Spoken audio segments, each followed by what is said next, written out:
Aziza Smith. I'm Lucky Blue Smith.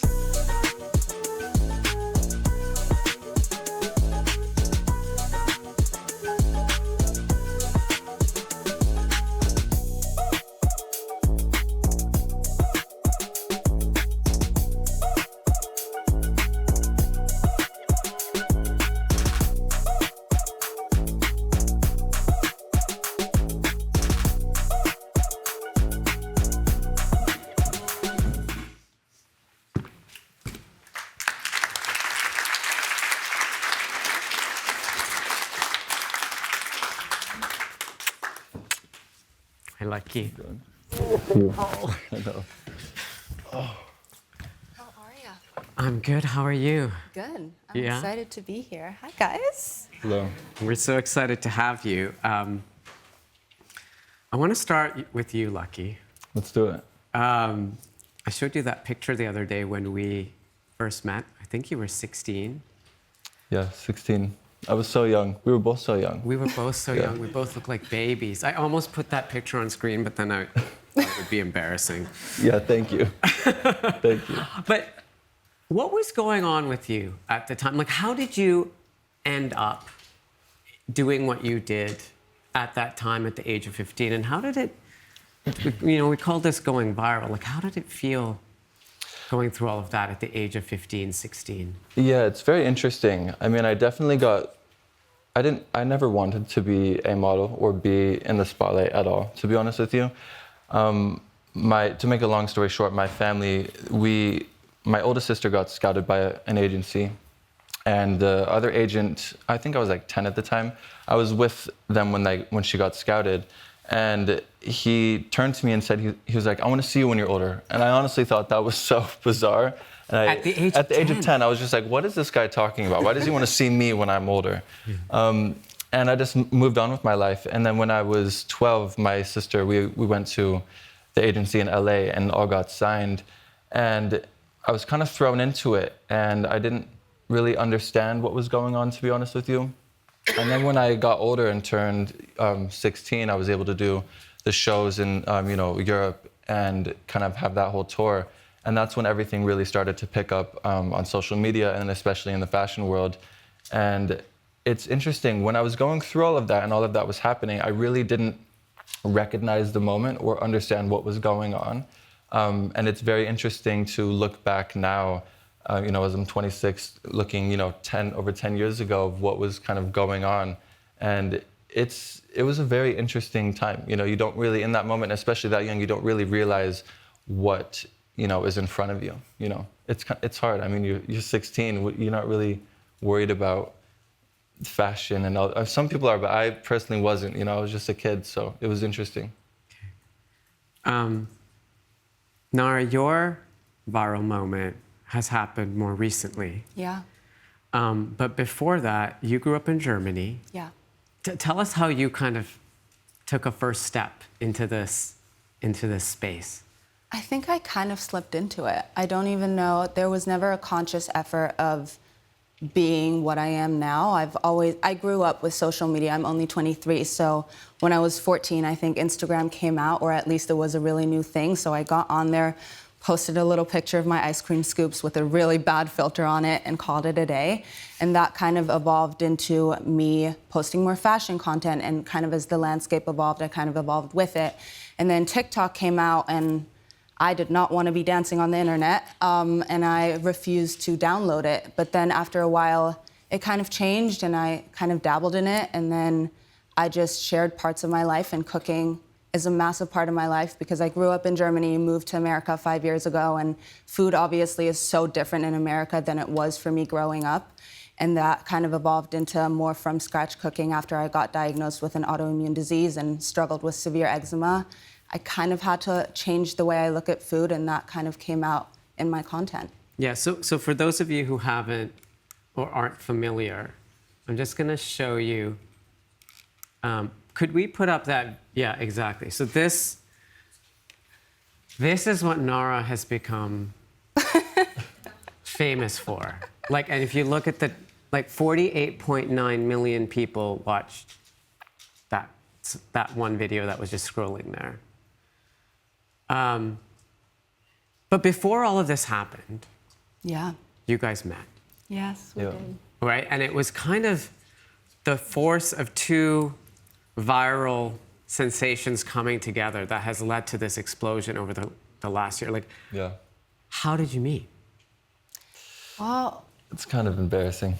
no, it's not. I kind feel of like is. it's very like we met It's on very fitting. Instagram. It's very fitting. Very fitting. We You met on met on Instagram. Yeah, he messaged me. Duh. He slid into my DMs. Yeah, And then- I messaged her on Instagram, and I think we were texting back and forth for like a month. I'll be honest, for the first 2 weeks, I never texted back. No. I like getting on the phone. I love like hearing the voice, talking.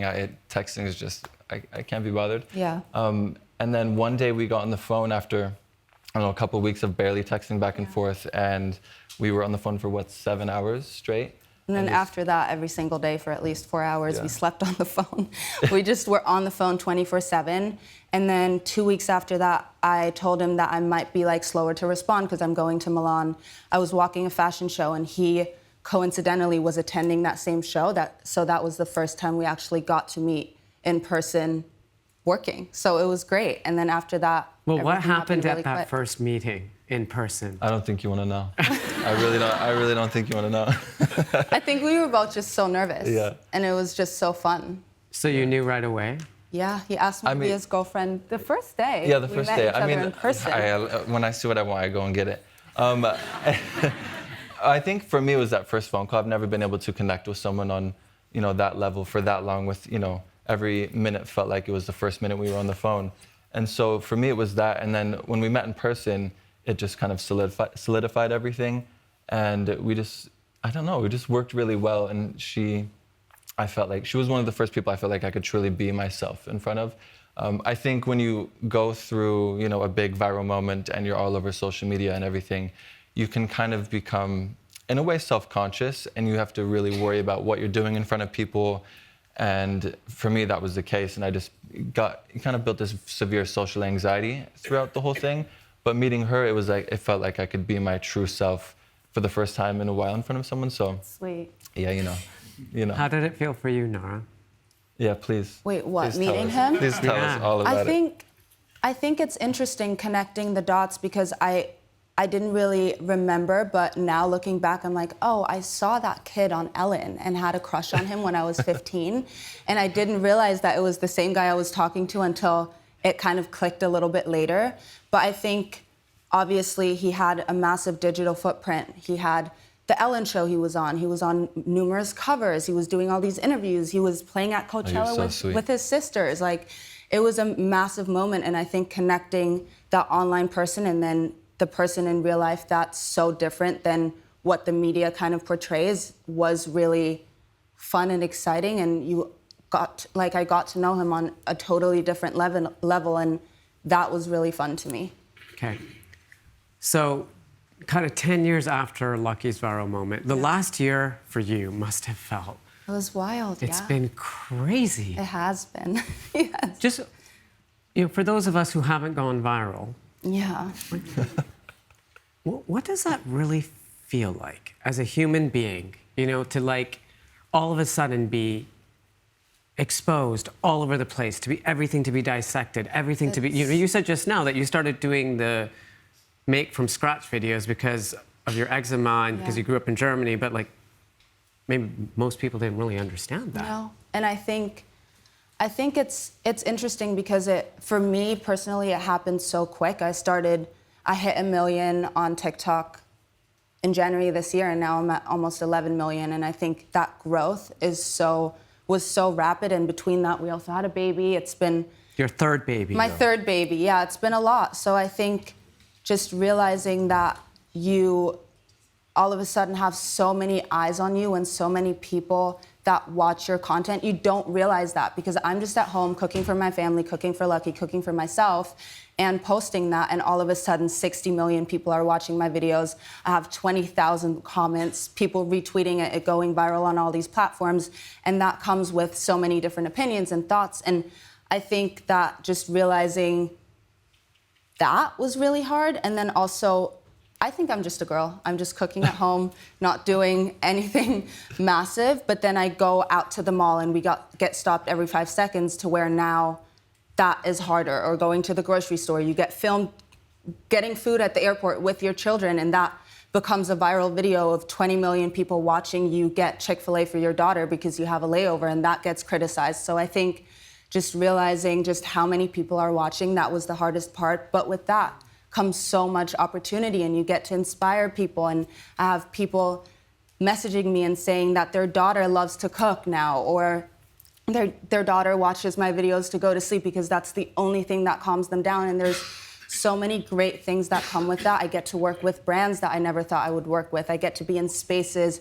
talking to you. Like, these are all the things that come with it. So as much as it can be overwhelming having people's opinions about you and your life all the time, it feels really good having a voice and being able to share that with millions and millions of people. Yeah, I will say, when you have these numbers on a screen, you really don't realize it, and you can't comprehend of what it would look like in person. I mean, with just the views, an average view that you get on a video, you could fill stadium after stadium after stadium after stadium.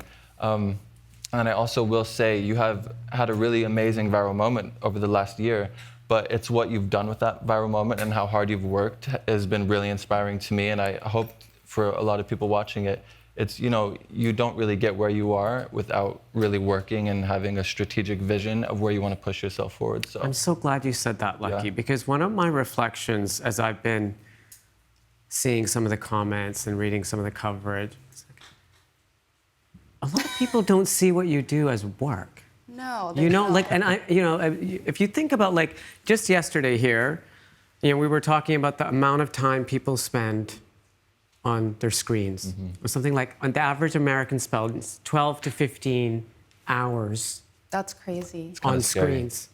And yet, if you were on a big screen making movies or something, people would be like, that's work. Yeah. But because the work that you both do is mostly being delivered on small screens, the so-called creator economy, it's not really recognized as work. Like, what's your reaction to that?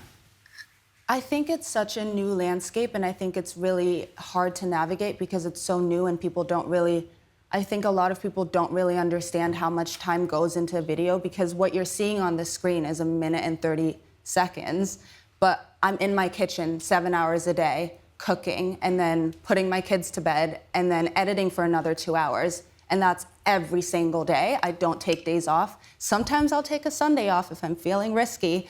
But I think that people really don't realize how much time goes into what they're seeing on the screen, which I can't blame them for, because it does seem very seamless, but it is work. I'm standing all day long, and then on top of that, we're parents, so we have to juggle having the kids and splitting our time, and both of us figuring out our work. So it's a give and take, and I think that that's what people don't really see. Yeah. Yeah, and with the physical work of being in the kitchen and standing and doing all these videos, you also have the mental work of the strategic planning, all of the things that you want to do, and it's a lot. It's a lot. It takes a toll on your mental health and your physical health at times too. But can't complain. Yeah. No. My partner Nick Hill and I, we were watching the Martha Stewart documentary on Netflix recently. So Did anyone see that? Yeah, it's good. Oh, it's really good. My God. She's an icon. And I had this conversation in the back of my head as I was watching that, and it just made me realize, in the same way she was discredited for the work that she was doing because it was seen as, housewife work. Yes. Look what she built. Look at the journey that she went on. Yes. Look at the challenges she faced, and look at the path she paved for people who never saw a woman in that kind of role. Yeah. What does Martha Stewart mean to you, Nara? I think she's just an icon, isn't she? Yeah. I think her being unapologetically herself and not being afraid to speak up or have an opinion or be a certain way or do what she's doing, and just the way she keeps going regardless of what men say, regardless of what other women say, regardless of what's being said about her. She's just doing what she loves to do, and she's doing it in the most amazing way, is really inspiring to so many people. Yeah. One of the other things that just kind of captivated me as I observed this viral explosion over the last year was the brands that approached you. Yeah. And the first time I saw one of the cooking from scratch, I mean, I was like, what is this? I didn't understand it, right? And then, I started seeing them more and more, and then I saw the Marc Jacobs video, right? Yeah. And for those of you who haven't seen it, Nara has this like very signature style of creating videos with like this amazing ASMR voiceover. And you took that exact approach and you did it for a brand. Yeah. How did that happen? And how do you maintain, your identity and your authenticity and your approach as you're doing more and more of these commercial partnerships, as more and more businesses are looking to leverage the 11 million followers on TikTok, collectively between you, like millions and millions of views every week? I think that it's really fun working with brands, and I think that with my content and what I do, it's so easy to integrate a brand into that. That feels authentic to me, and I think there's a difference in having an ad and posting an actual ad for a company and it just being unauthentic. And I think where I'm a little different is it integrates very seamlessly into my content to where sometimes it doesn't feel like an ad, it just feels like a normal extension of what I would usually do. So that's always really interesting, and I think that's also what's very intriguing to a lot of brands, and one of them was Marc Jacobs. I don't know, I was in LA shooting the Harper's Bazaar editorial, and my agent told me, Marc Jacob wants to do this tote bag thing with you. How soon after that? Like at what point in this year was that again? Remind me. I think it was in the summer. Okay. And it was a very quick turnaround. I heard about it a few days earlier, and then we were on set the next day, and I didn't know they wanted to do that video because it was not my idea. But I turned up on set, did the campaign for them, and then they were like, oh, also, we want to do this video with you. What do you think? And they just told me what I needed to do, and I did it. And then they posted it, and it went very viral. And it was great. Yeah. Earlier we were discussing just being in the kind of center of the storm, in the spotlight of everything that's going on. And lucky over the last few days, you found yourself in... another one of these viral moments, getting a lot of negative feedback. And I'm just curious, like, you're now 26 years old? Yeah. And when you and I first met, you were 16. Yeah. Like, how do you navigate this constant scrutiny of everything that you and your wife do? Especially in a moment like this where the temperature's gone out. Yeah, it's very interesting. I mean, being in the public eye, unfortunately, it comes with a lot of negativity and hate. And there's, always a moment where someone's going to want to assume and of what you are, who you are, what you want to be, or, fill in the blanks how they deem fit and, kind of project onto you.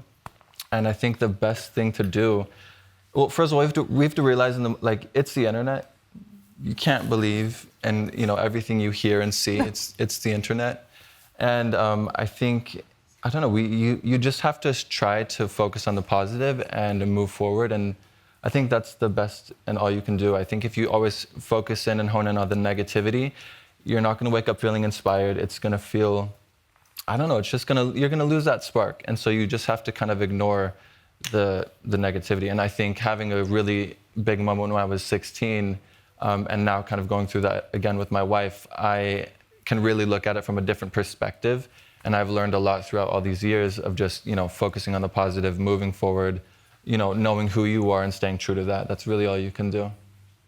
And so, for other people out there that, and it's really interesting, you meet young people now, and you guys are young people, but I'm talking about even younger people, like, they all want to be famous influencers. Oh, really? Well, yes. I don't know why. I don't know if anyone can relate to that young people are kind of obsessed with this kind of fame. Like, what warnings or advice or reality check would you give to those young people about what it's like to lead a life like the ones that you are both leading? And to stick to the theme of this section, like, how can you go about doing that while living your best life? Well, I feel like, you go first. Well, first of all, I feel like living your best life, it's an always evolving kind of journey that you're on. I don't think you're ever going to land somewhere and be like, yes, this is my best life. You always want, you know, I always want to level up and, you know, move forward and challenge myself and, you know, try to grow. But I think there's so many amazing things that can happen from being, you know, an influencer in the spotlight or a supermodel and in this position. But I think just there are things that you probably wouldn't realize, you know, that come with it. Like for you, when you started to go really viral, what are some things that happened that you were like, oh wait, I didn't really realize it was like this? I think a lot of it is just all the eyes watching you, and you don't realize that when you're at home cooking on your kitchen island, but then all of a sudden you are at the airport and you feel like you're in a fishbowl because everyone's whipping out their phones and filming you do all these random things, and it's really intense sometimes to think about. You have to be very conscious of what you're doing, and then even if you do something that's totally normal to you, it might be totally absurd to other people. Like I think it's also dealing with all the opinions and the thoughts and all the things that are untrue and just kind of having them, brushing them off in a way. But also, I think as long as you're authentic to yourself and you're living your best life and not being fake, that's kind of how you can get to a point where you might be a really successful influencer, because I think people really see through all the fakeness, and if you're really authentic, then that's really compelling to a lot of people. Would you do it all over again? I would. Yeah, I would. I think so. Yeah, I would. Why? I mean, it's you can live a really great life. You know, we have the ability, and we're fortunate to travel to different places, like coming here and being able to speak in front of amazing, inspiring people, and reaching people on the internet to hopefully inspire, to push them. So I love being in a position where I can inspire and, you know, hopefully motivate people to really go after their ambitions and what they really want to do. I love having a voice, but, you know, it can come with its negative, you know, parts. But I think I would do it over again. It's fun. Why not? I would do it all over again. I think my biggest takeaway is just the inspiration that I can bring to people's lives in whatever way that may be, and that even if that's just one person, that's worth it to me. Changing someone else's life or bringing them a different perspective or just inspiring them in whatever way that may be, or helping them even through my content, that's all that matters to me, and that's really all worth it to me. Okay. Well, I am so super grateful. Lucky and Nara flew here with their 7-month-old, Yes. all the way from Dallas, and we're so grateful that you came. Well, thanks for Luckily, having it's us. been such a pleasure. I know. Seeing you after all these years and catching up again. And I'm really excited to see where you can take it. I mean, I don't think Martha Stewart type impact is out of the question. So congratulations. Thank you.